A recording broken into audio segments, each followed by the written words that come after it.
Hello, everyone. Welcome to the Newsbrowse News broadcast.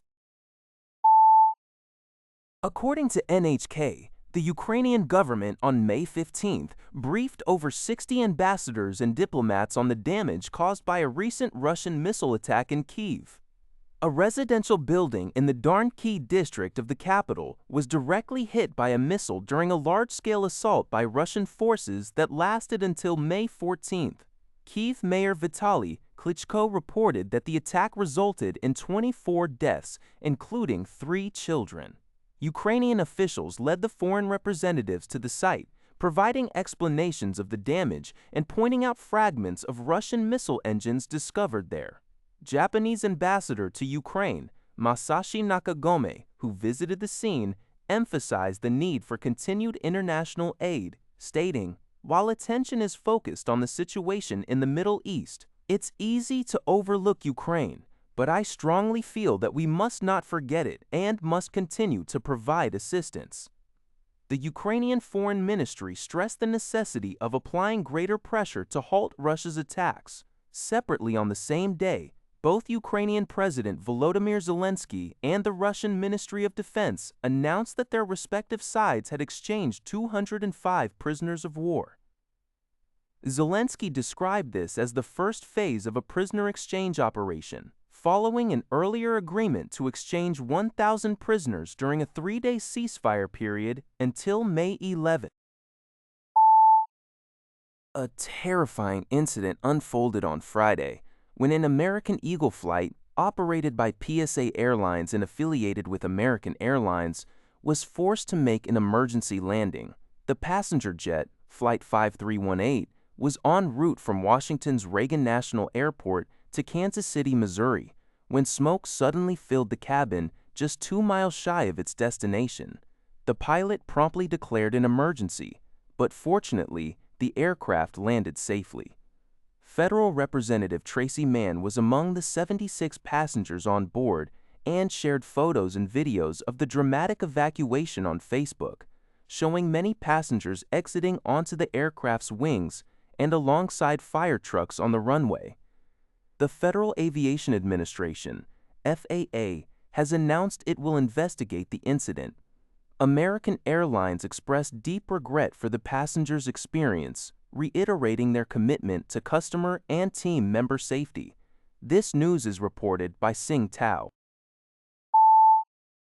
NHK reports that United Nations High Commissioner for Human Rights, Volker Turk, visited Japan on May 15th and met in Tokyo with families of Japanese citizens abducted by North Korea. Among those present were Yokota Takuya, head of the Association of Families of Victims Abducted by North Korea, whose sister Megumi was abducted as a junior high school student, and Izuka Koichiro, whose mother Taguchi Yaeko was abducted when he was 1 year old. The non-public meeting lasted approximately 40 minutes. The families conveyed their unwavering resolve for the simultaneous return of all abductees and appealed for the United Nations' support and understanding. High Commissioner Turk stated that directly hearing the families' voices was immensely important to him and pledged relentless efforts to raise global awareness of the issue. He emphasized that the UN would work alongside the families to achieve a prompt and satisfactory resolution. Following the meeting, Yokota Takuya expressed his encouragement, noting that Mr. Turk also conveyed sympathy to his mother, Sakie, and believes this interaction will contribute to pressing North Korea to resolve the issue. According to Antara News, Indonesian and Belarusian business entities have finalized business commitments worth Rp7 trillion. During the 8th Indonesia-Belarus Joint Commission meeting held in Minsk, these commitments are outlined in 5 memoranda of understanding. The agreements involve collaborations such as PT POP Indonesia with Nedra Nijin and PT Indonesia Belarus Jaya with multiple Belarusian companies, including OJSC, Minsk Dairy Plant No. 1 Energy Complex, OJSC Dolomite, and Belindo Trade.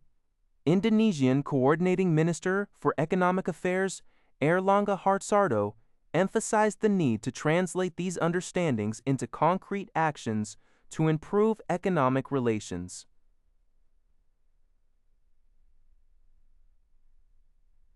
Kalau Purik, Belarus trees D. Pizza Deplary 24 in the Tessa Deplary.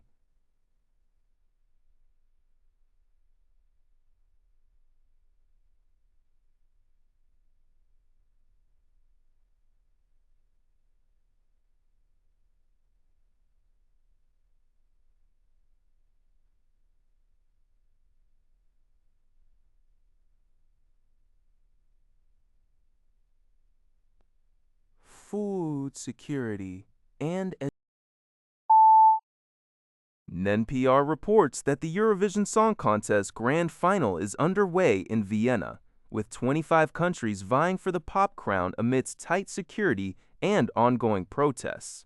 The popular campy event, celebrating its 70th anniversary, sees acts like Finland's Fiery, Liikenheiten, and Australia's Delta Goodrem with Eclipse as fan favorites. However, the contest is once again clouded by political controversy, specifically calls for Israel's exclusion due to its conflicts in Gaza.